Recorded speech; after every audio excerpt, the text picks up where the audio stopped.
That's why they call it the art of medicine. It's not always black and white. There's a lot of gray. Some people, and there's a lot of evidence that always comes out in healthcare that says, you know what we were doing 10 years ago shouldn't be done anymore, right? And as a patient, as a consumer of healthcare, you need to make an informed decision. And you're not educated on how to research that. Is the advice I'm being given accurate? Is it correct? Can I go and ask another opinion? Sure, you can, but unfortunately, most people don't know that.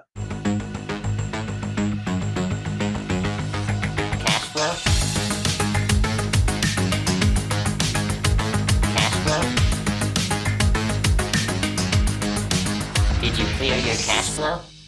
Well, yeah, Anthony, thanks for coming on. You did the next to impossible this year and raised a successful venture seed round in possibly the worst venture market since the .com crash. So first of all, congrats, and really excited to talk about Sena Health. It's a company, obviously, I'm part of the advisory board. So it's a company I'm, particularly excited about, and love your passion and your ideas for it, and really excited to have you on this show to talk more about what you're doing with Sena Health. Awesome. No, yeah, thank you, Brian, for first of all having me on the show here. I'm a big fan and a subscriber. I really learn a lot every time I listen in. So thanks for having me on the show. It certainly was an exciting time, but also very humbling that people believe in what we're doing enough to commit capital and raise our first round at Sena. So we're excited to start off the year strong here. And thanks again for having us. I think you guys, though, let's dive into Sena here and what Sena does. But just to kind of preface that, I think Sena is really exciting because, you guys are at the beginning of a space. We just got the Choose Home Healthcare Act passed. What was that, a couple months ago? And that's been in the works for a few years. So, and then the pandemic kind of kicked off this whole, space where, this whole kind of model of payers, insurance companies, health insurance companies paying for hospitals to service patients in their homes. And, we all know that it's more, comfortable and, less stressful to be, in your own home than in a hospital waiting room or in a hospital bed. So there's a clear, value to the patient. But, of course, the cost is a lot less when you don't have a whole building and electricity and all this expensive medical equipment and, lots of extra administrative overhead. It's just kind of a win-win-win all around. So now that, COVID kind of kicked off the change in regulations in this space, and now we're starting to see the actual legislation being written to enact like what the future of healthcare looks like. Did I miss anything important? And, I'd love to hear just kind of from you diving right into what Sena is. Yeah, no. So before I go into Sena, you covered quite a bit there about healthcare in general and what's happening in healthcare. One thing everyone knows is that the way healthcare is today is not sustainable. The status quo of doing things the way we've done the last 5 years, 10 years is really not sustainable, both from an economic perspective as a country, where a large portion of the government spending is on healthcare and continues to rise every single year. And also, if you own your own business, if you run your own company, one of your biggest line items is your healthcare expense. And that just keeps going up and up and up. So with that environment that's not sustainable, and a pandemic that pretty much told everyone stay in your home unless you're super sick and dying, then you can come to the hospital or even go see your doctor initially. There's really been a shift here, Brian, to decentralize healthcare and bring healthcare to people, to patients where they are, whether they're at home, whether they're at work, and really flipping the narrative, right? People were always used to, oh my God, I'm not feeling well. Let me go to the doctor's office, or let me go to the urgent care, or let me go to the ER and get admitted to the hospital. And now it's really flipped where, you know what, let's bring these services to people in their homes, to their workplace, just like we do every other service. I mean, I can get, food delivered to my home. I can get groceries delivered. I can get a card delivered, to wherever I am, not just my home, my work. So with the technology that's available today and continues to advance, it's become seamless as ever. And that's what's changed. This model of care, whether it's hospital at home, doing house calls, I mean, gosh, for centuries, doctors have always gone to people's homes. And it was one of my favorite rotations as a medical student in Philly to go to South Philly and do clinical rotations with Dr. Anthony Leeoli, this 81-year-old South Philly doctor, and knock door to door, literally with his bag of medicines, and treat people in South Philly. Now, don't get me wrong, eating like 5 lunches and having all this dessert from, the elderly patients in their home was also a plus. But house calls has always been a staple in medicine. It's just changed over the last few decades because we've built these beautiful hospitals and these beautiful facilities where we want people to come to us. And yeah, sure, it's more efficient in certain ways, but in a lot of ways, it's also not as efficient because you can catch an illness, right? If you're not feeling well and you want to go to a doctor's office and you sit in a waiting room with 20 other sick people there coughing and not feeling well, you could potentially catch something if it can be handled virtually, right? Or if you can go and meet the patient where they are. Similarly, in a hospital setting. And there's pros and cons. Like if you're in a construction accident and you're bleeding out and you don't know what the damage is and you need to get triaged and you need like specialists to come in like real fast and you don't know who you're going to need and what the extent of the injury is, like that, how it makes sense. You don't want that treated at the house. But, if you have, I know there's a bunch of different diagnoses that Sena can treat, but let's take like dehydration, for example. That's a pretty good one that you don't need to be in a hospital for that. That's exactly right. So let me preface what I'm saying by there's always going to be a need for hospitals, emergency rooms, operating rooms. We will always have a need. But about half of what shows up in emergency rooms, Brian, can potentially be treated in the outpatient setting, right? The problem there is just access. People and patients don't have access to care, whether it's getting in with your doctor or being able to reach someone. And in addition to that, it's being educated and well informed on, do I really need to go to the ER? Do I need to go to the urgent care? So a lot of that can be screened beforehand so that the patient can make an informed decision, right? So there's been all this change that's happened in healthcare. And it truly is a momentum, right? There's ED to home, for example. A huge article came up yesterday. This big national player wants to bring the emergency room to the home. We're bringing hospitals to the home. So yes, you're really sick people that need surgery, that are bleeding, hemorrhaging. You need the ICUs, you need operating rooms to care for them. So a lot of people say that the future hospital is going to be an emergency room, it's going to be an operating room, and an intensive care unit for really sick people. Otherwise, most of what gets cared for in a hospital and emergency room can be cared for in the home, which can be up to 30 to 40% of what gets seen in a hospital or 50% of what gets seen in an emergency room. Wow. So that's a huge shift, right? So at Sena, yeah, there are things that what we can treat in the home, such as if you've been having, diarrhea, not feeling well, you're severely dehydrated, and you need to get some fluids and minerals. I'm trying, Brian, not to go put my doctor hat on and keep it in layman's terms, because I figured you probably don't have a lot of doctors or medical folks listening in. There's a few, but not many. We ought to fix that, so we'll get the word out.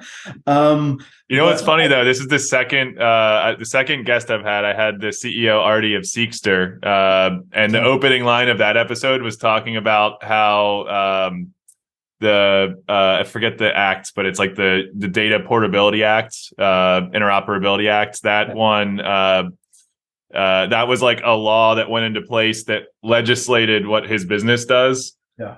And now, like the same thing with you, kind of like the same deal. Like there's legislation going in place that, requires what your business does. So it's just interesting. It's an awesome story to say, hey, my business is like the law. You have to do it. So we are right there. So you mentioned the Home Care Act, but also in the omnibus bill that passed at the end of 2020, right before the holidays, there was actually a law in there mandating hospital at home to be extended for 2 more years, right? Mm. Past the public health emergency. So what we do in doing hospital at home is now law. So insurances, Medicare, they have to pay for this type of service in the home. So yeah, healthcare is one of the most regulated industry in the country. Just like aviation and other industries. But yeah, now it's basically law that health systems, healthcare, hospitals can provide this type of high acuity care in the home. What's so interesting to me, like, I come from the tech world. So what you see in tech is when new innovations happen, you don't really hear about them. Companies build them and do them because they do them fast. And then they come out and then the news cycle hits. Yeah. After the innovation happens. But this like hospital at home thing, it's barely happening. There's like a couple platforms, there's Sena Health and like one or two others. That's right. Out there. So there's basically nobody that's, eaten a big chunk of this market yet. Hospitals are just starting to talk about how they roll this out. Yeah. But it's in all the news cycles, like all the healthcare publications, and everyone's talking about it. And it's like the big topic in the news cycle, but basically nothing's happened in the industry except for very small, incremental, tiny steps so far. Yeah, I mean, look, it's an attention grabbing topic, right? You put hospital at home or ED at home, and it grabs people's attention. Look, healthcare is infamous, Brian, for being a late adopter. Like there are, on that curve of there's late adopters. Like put healthcare 17 years behind that last late adopter when it comes to an industry. And actually, there's been studies around that. For something to become a medication, let's say a new pill comes out, a new treatment comes out, it takes about 17 years for that treatment to become standard of care. And there's a lot of reasons for that, right? You have to be conservative. We're dealing with people's lives here before you can prescribe a pill. There's side effects. So there's a lot of things, but it's ingrained in our culture as physicians, as nurses, as healthcare administrators, to be not as aggressive, and in turn that becomes less innovative, right? But we're at a point now where what we're doing is not sustainable from a financial perspective, from a quality of care perspective. I mean, we just got hit by a pandemic that froze the country and froze the world. Like we should be prepared for things like that. We have the technology. Look, I'm a tech geek, right? I love to incorporate technology into everything I do. And I've been doing throughout my career in healthcare. I essentially was doing hospital at home for my parents, but just never knew it. I was like, had my own little command center and putting in IVs and giving them meds at home for years, just to avoid the ER in hospital. They're elderly themselves. But, we describe ourselves as Sena as technology-enabled services. We use the technology to make the person, the patient, the customer's life easier, and to make our team members at Sena and our partners' lives easier. And it's really amazing how affordable, one, the technology has gone to be ubiquitous, right, in healthcare. So affordability is key. But then it's just evolving, Brian, at such a fast pace. Like a device comes out, a couple months later, you have some advanced, more technology coming out. So I think we're in a super exciting time to offer technology-enabled services in healthcare and catch up with other industries, basically. Yeah, that's awesome. And it's the testament that I saw here with Sena. It's like there's so many, we're in this apocalypse for venture capital markets right now. And there's companies just like begging, to get a rounds closed right now. They're going to so many investors trying to get, anything they can to keep their next, their next runway going. And, Sena had a whole line of investors lined up, ready to go. And, you guys were trying to figure out which ones to pick and, ultimately went with a really strategic choice because of, a partnership that's coming out of it. I won't get into any details unless you want to share them, but, it was really awesome to see that, like see how many options you had, how strategic you could be with, choosing the right money, choosing strategic money and, getting ready to really scale up and build an awesome product on top of what you've already done in more of a, a medium tech way at this point. Yeah. Yeah, no, thank you, Brian. When me and my two partners started Sena, and you were there from day one, I honestly can't thank you enough for your advice and your expertise and believing in us and what we wanted to do from day one. When we started Sena, we had two goals in mind. One is to deliver exceptional value and service to the customer in the home, which is the patient, right? And then number two is to build a culture and team that was strictly focused on that value delivery for the customer. Now, look, when you take people's money early on, it kind of changes the dynamics. Well, when you take people's money anytime, it changes the dynamics. So we were very fortunate to put our own money into the company and not have to worry about those dynamics, right? So we were hyper focused on delivering value to the customer and then building a great culture in our company in order to deliver that value. So we did that, for a year or two. And when we were ready, it just has to feel right to go out and get funding. This is a hot space. You're right. Like every other article now in healthcare is how do we, the home is the last frontier. How do we get more services into the home? Like you see articles like that, right? It's funny. I'm sorry to cut you off good. here. It's funny that it's like the last frontier, but it was the original frontier. That's right. Everything comes back full circle. It was the OG for sure. So yeah, when we decided to go out, we really wanted to take, I guess, smart money, if you call it that, where we wanted a strategic partner. So looking at our existing customers, looking at our existing partners, we were very fortunate to have. And I can mention it. So we just put out the press release today, and there was an article in the Philadelphia Business Journal as well. Regal Healthcare out of New York. It was founded by Dr. David Kim, who is an emergency room physician and started one of the largest urgent care centers in New York City decades ago, right? So there were no urgent cares. If you look at 10, 15 years ago, they weren't as popular as they are now. So he was an emergency room doc. Everything came to the hospital, came to the ER. So he had the foresight and the I guess the guts, to go out and invest in urgent care centers and open them up.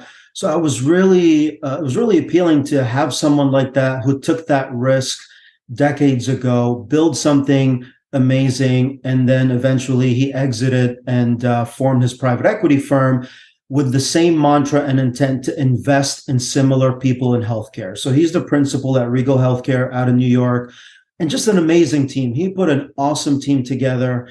And I'll be honest, Brian, like we were talking to them for over a year because I hesitated. I was like, us in the team. You had you had 4 or 5 options that were, pretty damn good options. Like you probably didn't tell me about the bad options, but the good ones, you had a really hard decision to make as far as, who to choose as your first capital partner. Yeah. And in this environment too, that added to it, so yeah, we were very fortunate. But yeah, so Dr. David Kim and his team at Regal, they're really just beyond giving us money. They've already helped us introduce us to large customers, giving us advice, and they're just down to earth, like-minded people, and that was very important. I mean, we like dated for a while. We went out to dinner, we met them a couple times.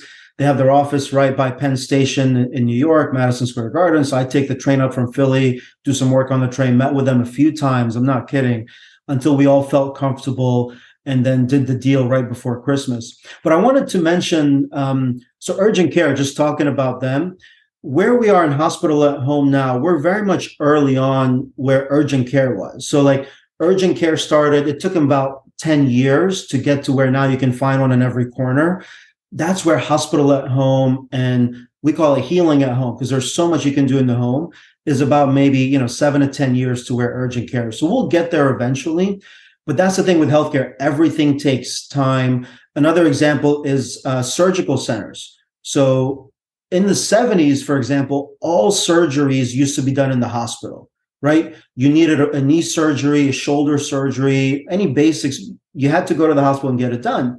In the mid 70s, they came up with these ambulatory surgical centers where, look, you're having shoulder surgery. It's not a major surgery. It's a young, healthy person, or knee surgery, for example. You can do it outside the wall of the hospital. So it took about 5 to 7 years for even insurances to start paying for these services, and the government, Medicare, Medicaid, to start approving these types of services. And then now there are many surgeries, Brian, that you're not even allowed to do in the hospital. It has to be done in ambulatory surgical centers. So you can It's see how interesting, like insurance, like the payers are kind of, I don't know the right word to use. I don't know if like bully is the right word to use, but they kind of like set the rules. I would not say that, Brian, because they are our friends, and we work with insurances and payers. Look, I get it. They have to run their operations and business too, and yeah, they do dictate the rules, right? Like what gets paid, what doesn't get paid for, what gets denied. But also, a lot of it comes from Medicare, right? The largest insurance company in our country is Medicare, right? When you look at a size of population. So a lot of times things start with Medicare. So when Medicare pays for it, then all the insurances also start paying for it. So just like I said earlier, Medicare is now paying for hospital at home, and there's a law saying for the next 2 years you have to pay for it. But all the insurances are already catching up. Like they're also paying for the same service.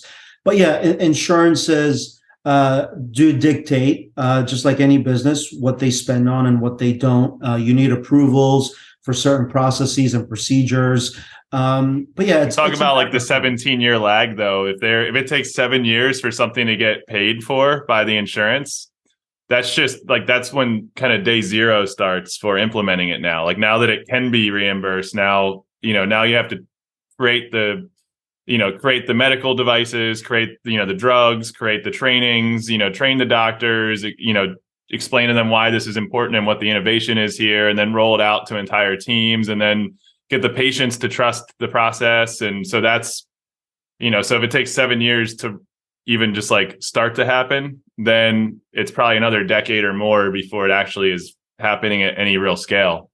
So one huge difference today, right, in 2023, January 2023, what's different today is we went through a pandemic. Some would still say we're still in a pandemic. I think the pandemic certainly opened up a lot of eyes to things, accelerated a lot of things, not just in healthcare, but let's just stick to healthcare. It did accelerate, change the minds of patients, families, where now telemedicine. Brian, I used to beg, I used to work at a large healthcare system with hundreds of doctors I used to oversee.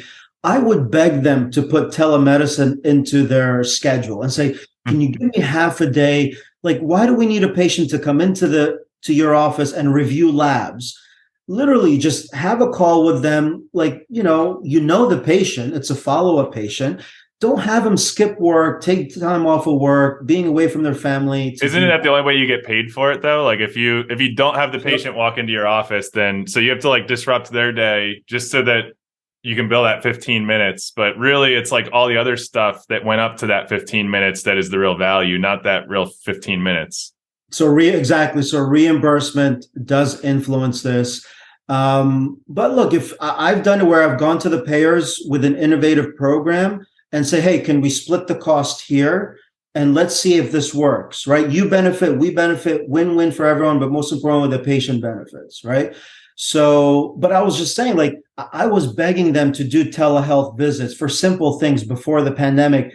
Now I have some of my physician colleagues that all they do is telemedicine, right? If you don't have to do surgery, you're getting an opinion from a doctor. A lot of it can be done virtual. Now, certainly there's limitation, but if you need to see the patient, then you schedule an office visit. So just to give you an example, I think I've personally been doing a lot on Zoom and Microsoft Teams. Exactly. But a lot of the electronic medical records even have telehealth built into their platform, right? So you log on the app, you click on the app, and then your doctor pops up on there. But yeah, I think the pandemic, just to your initial question, I think the pandemic has changed a lot of you. So I'm hoping it's not 7 years. Like I'll take 10 years. 10 years for this to be like commonplace, you're saying? Be everywhere. Yeah. Just say, it does seem like it's the fastest moving change. You've been, obviously, a lot more experienced in the healthcare space than I am. But, I think this is, as far as I can tell, is the fastest moving change I've ever seen in healthcare. Without a doubt, without a doubt. And I think two things. One is finances, because what we're doing is not sustainable, right? And I think two, people, right? Whether you're a patient, you're a doctor, we're more open to technology. That's one thing. I mean, working from home, having family meetings on Zoom, like people, the pandemic forced us. Some say maybe pushed us like 5 years ahead, where something now is becoming the norm.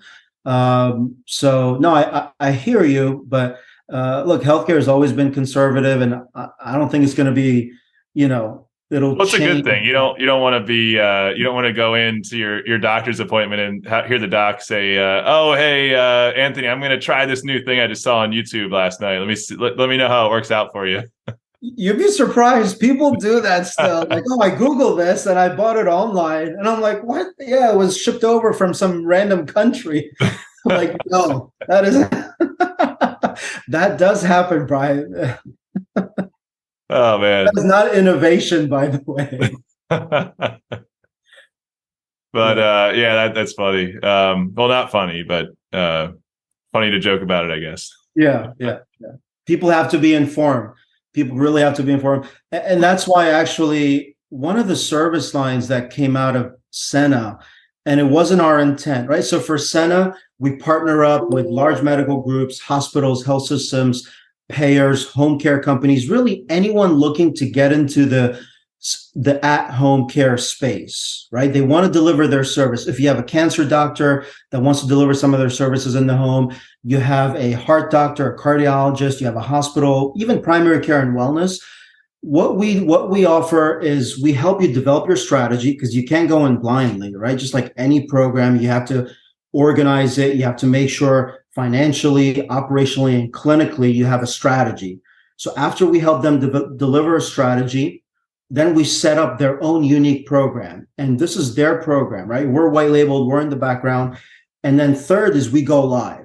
So we have the technology, we have the people and the process, and a 24/7 command center that enables them to deliver on that service in the home, right? So we can deliver and care for really sick people, called hospital at home.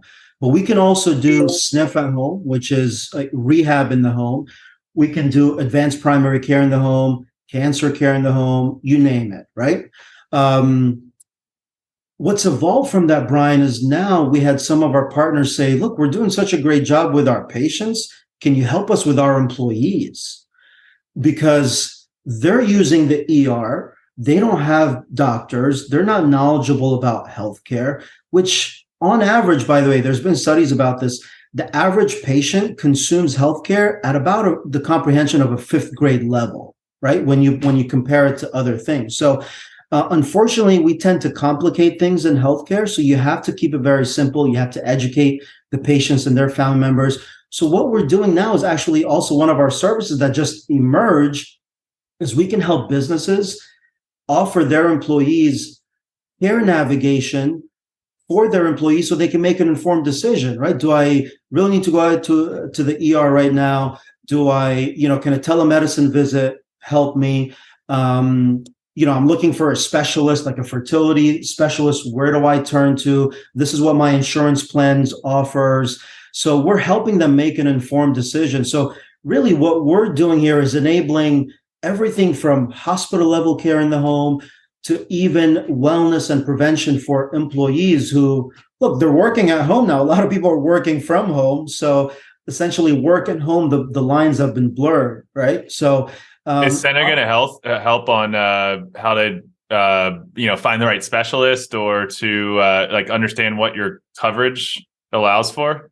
So exactly. So again, going back to that 3-step process, first we do a feasibility strategy, right? So if, let's say an employer, we get their data and say, oh my God, 90%, literally by 90% of your patients don't even have a family doctor. Like if they get sick, they just go to the ER. So we say, okay, let's develop a strategy where we can educate people on how to find a doctor. Maybe they're looking for, a female or a male or someone that specializes in men's health or a particular. So we help them make an informed decision. Then we understand their benefits plan because every business has a different benefits plan, right?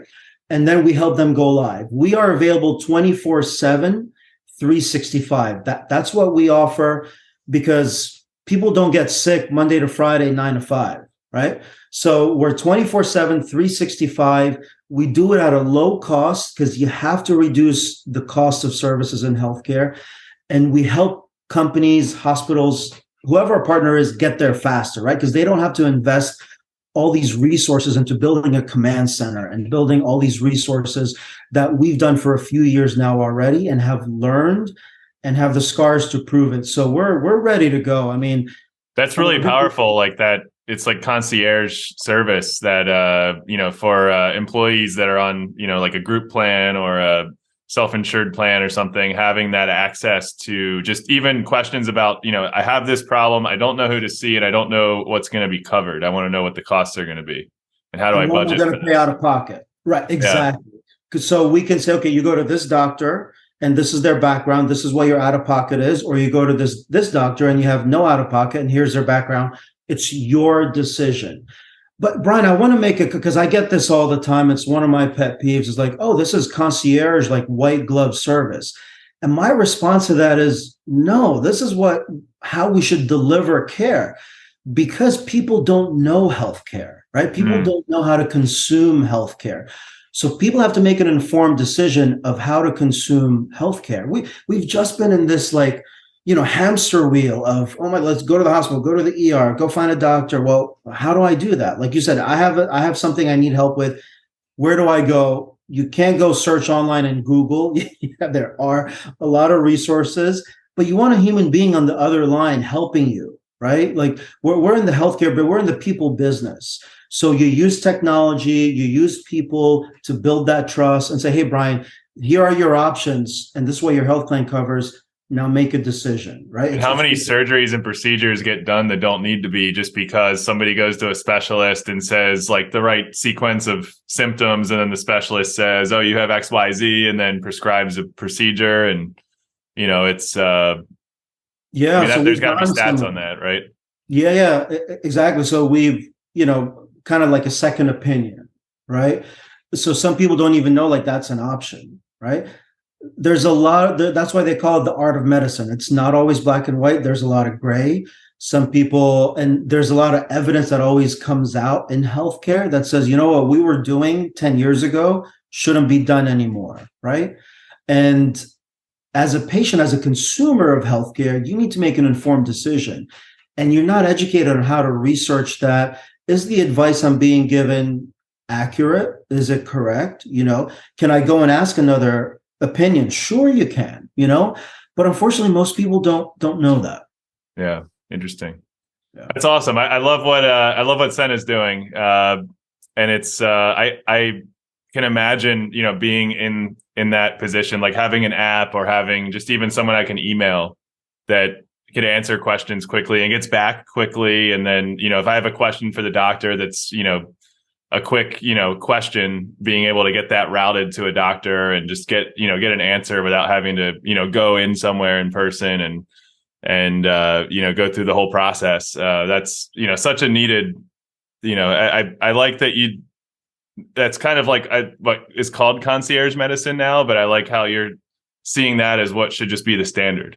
Yeah, that's exactly right. That's how we should, because of the way healthcare is set up today. And unfortunately, I spent my whole career as a physician, as a healthcare administrator, just really trying to eliminate those silos. There's a lot of silos in healthcare. The family doctor doesn't talk to the specialist, who doesn't talk to the ER, who doesn't talk to the therapist. Even within a hospital, Brian, like the emergency room and the, they call them the hospitalist, the inpatient doctors, or the surgeon. Like sometimes there can be beef between them where they're like, this is not my problem, you handle it. And look, that happens in a lot of organizations. But we forget and lose sight of that person, that patient in front of you. Like, how does that make them feel? That I can't get a hold of a doctor. No one knows what the hell's going on. They tell me to go on an app and download an app. Like, my mother was in a medical practice and, she's elderly. And they told her, well, you can't reach the practice anymore. Now you have to go through our app, our patient portal app. I mean, my mom doesn't even I've got her 10 smartphones, Brian, and she refuses to use them, but she's not going to go through an app. She wants to pick up the phone and talk to a human being. right? Having So again, options. I love technology. An app has a purpose. Like, yeah, mom, I can help you get your labs from there. But you have a question, you got to talk to someone, you know? And that's why I always say we're technology enabled services. And I'm super excited about the future. Look, when you incorporate AI and machine learning, I was just talking with a company today that focuses on end of life care, because a lot of that, unfortunately, over half of end of life in our country, people die in the hospitals. When you ask people, where would you prefer to die? They want to be in their homes with their loved ones, and pass away peacefully where they want. But unfortunately, most people in our country end up getting tubes down their throat and needles jabbed in them. And it's not a good, but look, I've worked in ICUs for a lot of my career. It's needed if you're really sick, you're in a car accident, you're bleeding. But if you're, in your late 90s, your end of life, like you want to be with your family and not have needles and things jabbed into you, Yeah. So I'm working with them, and they have a predictive analytics tool where you put in the patient's information and it can actually help predict like how much more time they have to live. And they're really getting close to actually predicting within statistical significance, because they just need more and more data to put in their algorithm. So I'm super excited, man, about data and using data to help people. Imagine being in ICU and say, look, Mr. So-and-so, really, we're using predictive analytics saying you maybe have about 3 weeks here to live, do you really want to spend it here with all these random strange people, or do you want to be in your home with your loved ones, with your pets? And let's talk about end of life. What would you like done when that happens? And that kind of goes back to the original thing. It not only, first and foremost improves the patient experience and the quality of life, in that case, the quality of end of life, but it also saves, resources and time and money that the healthcare system needs to invest on, taking care of someone that honestly, that care might not be the best use of resources or the best experience for the patient to begin with. Without a doubt, Brian. And that's what frustrates me and has frustrated me quite a bit in my career, because unfortunately, most programs, even, clinical programs or the way we deliver care follows the money. Just like a lot of things, a lot of business, right? You follow the money. Oh, I get paid for this, I'm going to do more of this. I do more procedures, I get paid more. I meet my margins, right? But what we're saying here, it takes a lot of guts and forward thinking and innovation, which is happening really in pockets around our country and around the world, to say, look, this is a win-win situation. This is the right thing to do for patients and their families. And it's going to save you a lot of money too, and save the system a lot of money. So one of my mentors, when I was in training, I'll give him a shout out, Dr. Condalucci, always told me, he said, look, Anthony, if you do what's right for the patient, the finances always work out, right? And I took that to heart and try to do that with everything I do in career. And that's why first and foremost is to do the right thing for patients, for their families, provide value as a business. As Sena, we want to create tremendous value for our customers, build trust, and then the finances always follow. It might be hard. It's going to take some effort to figure it out, but you got to put in that effort and not accept the status quo.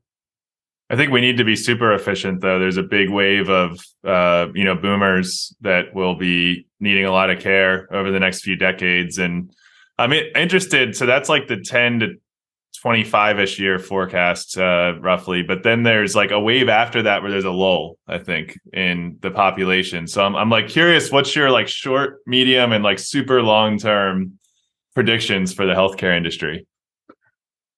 Wow, so that's a heavily loaded question there, Brian. I think there's going to be a lot of change for sure. You mentioned, the baby boomers and aging. Every day in our country, 10,000 people in the US turn 65. So you're right. There's going to be a huge demand and not enough supply. Just like people doing this advanced care in the home, whether it's hospital or home, like we're all kind of talking to each other, supporting each other because there's not enough people doing it. And there's going to be way more people that want this service in the future, whether it's 5 years, 10 years, or 20 years, like you mentioned, and not enough people doing it. So there's going to be a rush towards building something quickly. And that is not a good way to do things. You got to learn because there's going to be mistakes made. You got to learn from them. You got to iterate and improve and change. So I think technology is going to go deeper and deeper into healthcare, even though as an industry, we've been resistant to tech and innovation. There's been pockets of it. So I think and the boomers, a lot of them will be more used to tech, right? A lot of them have smartphones. They're used to now through a pandemic, FaceTiming and, whatever, videoing people. So I think technology will be incorporated more into what we do.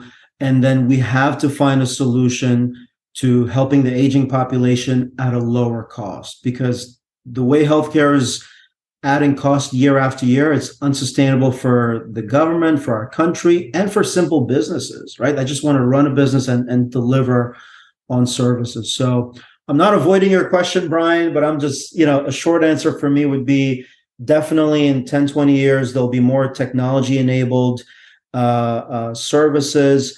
Doctors will be making more informed decision using AI, machine learning, taking some of that gray art of medicine out, where now we can truly have evidence-based care at the bedside in the palm of our hands. I know I looked at the GTP thing, GPT and the AI. I mean, that's crazy. What some of the things that can be done there. And that's just what's public. Imagine what like Google DeepMind and some of these other things are doing, or what Sam Altman has behind the curtain that he hasn't showed us yet at OpenAI. Exactly. So I'm super excited, man, to see where that takes us. So that, look, one, as a doctor, I can make an informed decision to what to recommend and treat. And then also the patient can make an informed decision and say, you know what, I don't want this treatment, right? Has it been talked about, though, in healthcare? I've heard this, I don't remember where I heard it, but there's like this boomer wave. And then after the boomer wave, I think like the innovation leading up and through that boomer wave is going to be incredible. So that's like a 30-year run, like a 20-30-year run for healthcare. Yeah. But when the dying population cuts down by like, I don't know, 50 or 40, 50% from the boomer wave, and you've reached peak efficiency and like maximum headcount in the healthcare space at that time to care for that population. And then that, declines over. So we're going out to what, it's like in the 2050s, 2060s, but, could there be like a healthcare recession of some kinds, going out that far? So I hope I'm around and watching this video. Then that would be really cool to do that. I'm going to put a reminder in my calendar. Let's see where that takes me. But look, we live in a global society, Brian. As a population around the world, there's going to be more and more people. So I hear what you're saying, like there's going to be a dip in the population in the US. I mean, time will certainly tell.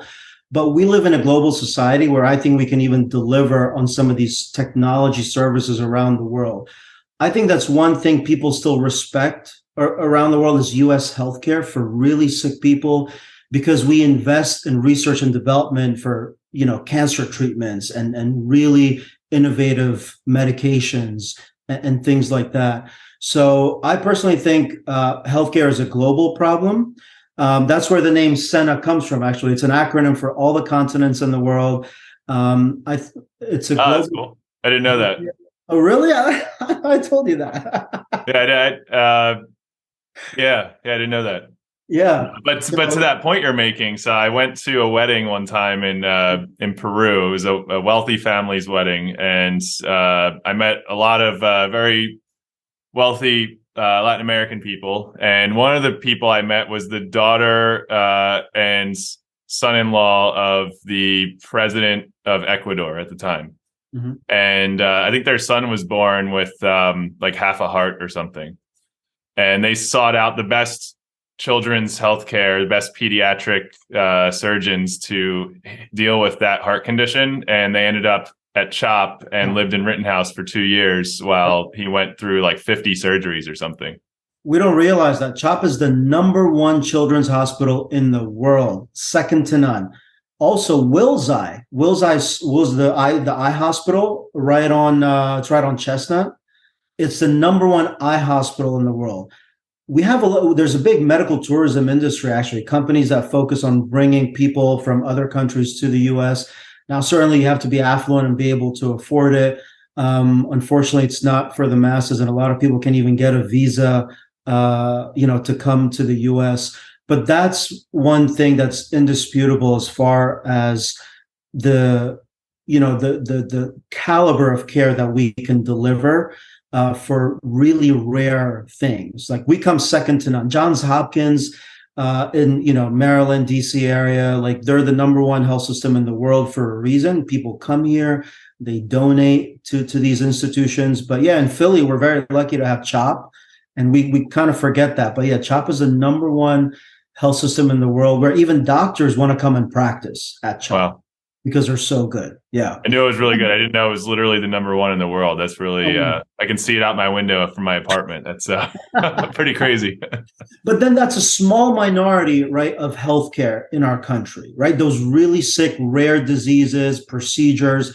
The majority of healthcare, like 99% of healthcare is, I hate to call it bread and butter, but as an organization, like, you see a lot of diabetes, you see a lot of congestive heart failure, pneumonia, infections, right? Like, those are more common things, and that's where we need to improve on. And that's not like, the care for that is just reactive care. There's a whole other crisis, I think, there that has to do with, heavily processed foods and sugar intakes and, just diet and consumption habits, in Western society. And like, that's like a whole other problem, I think, to like tackle that. That's a whole other episode, Brian. I probably can come on. We can do an episode. We can do an episode on that. But yeah, unfortunately, and there's a lot of reasons for that, right? Where's the money going? Our education system, financially, what's affordable, what's not affordable, so no, you're 100% right. When you look at actually things that impact our health as a country, and there's been research around this, 80% of what impacts our health in general, and this is under population health studies, 80% is actually from our environment and choices that we make, right? Food, smoking, lifestyle choices, mental health choices, wellness. And only 20%, Brian, of what me as a doctor, what we do, impacts 20% of a person's health, right? So 80% is from things that doctors and health systems do not do. So there's a lot. That's a heavy loaded question you just asked, because I did a lot of pop health, and I still do in my career. But when you look at a population, most of it is lifestyle choices, food, wellness, exercise. You're right, or social determinants of health. I think we just have to remember, it's easy to ask the question. It's hard to figure out the solution, and then once you have the solution, it's even harder to make it an effective. To effectively implement it. Yeah, very true. That's very true. But yeah, cool. This was a good episode. Anything else you want to leave on, like in terms of plug in Sena Health or next steps, where it's going in 2023? Yeah, no, I really appreciate it. We're starting out the year strong, knock on wood, very, very blessed and very fortunate there. We raised our round, we're building our team, we're expanding our technology. So our goal is to partner up with medical groups, hospitals, health systems, payers, home care, and now even businesses that are looking to deliver care in the home, meeting patients, employees where they are. We can do that using our technology, using our people, and building trust with them. So no, we're super excited. And I really want to thank you, Brian. Honestly, you've helped us out from day one when we came to you with this crazy idea, which a lot of people would have turned down, but you were very supportive. I remember the first whiteboard session in your office around the tech. You taught us what like lucid charts is, and not to plug them, but you taught us how to go through the process. I just want to thank you, man. Like, you've been a great supporter. And I feel very fortunate to have you support us and be on the team. So I really want to thank you. Yeah, I'm happy to be along for the ride at the advisor capacity, and it really comes down to you guys doing it. I mean, there's so many people have ideas. I hear ideas all day long. They're a dime a dozen, but taking the idea and running with it and doing it and making it happen, making it a business, getting a whole team around you, and getting customers, and helping people, helping patients. That's the real hard work. And so right back at you. Congratulations for all the success that you and Sena are having. No, thank you. We have a great team, Brian, and that's honestly what people ask us, what's your secret sauce? And we have a tremendous team, and we keep getting that from our clients, whether we're working in New York and Florida and Philly and California. Like, we're very fortunate now to have clients different parts of the country. That's our team. Our team really is committed, dedicated. We're founded on servant leadership principles. So I want to give a big shout out to the team, because I'm nothing without our whole team at Sena. So thank you for that, Brian. Cool. All right. Good episode. I'll catch you later, Anthony. All right, man. I'll talk to you. Thank you. Thanks a lot.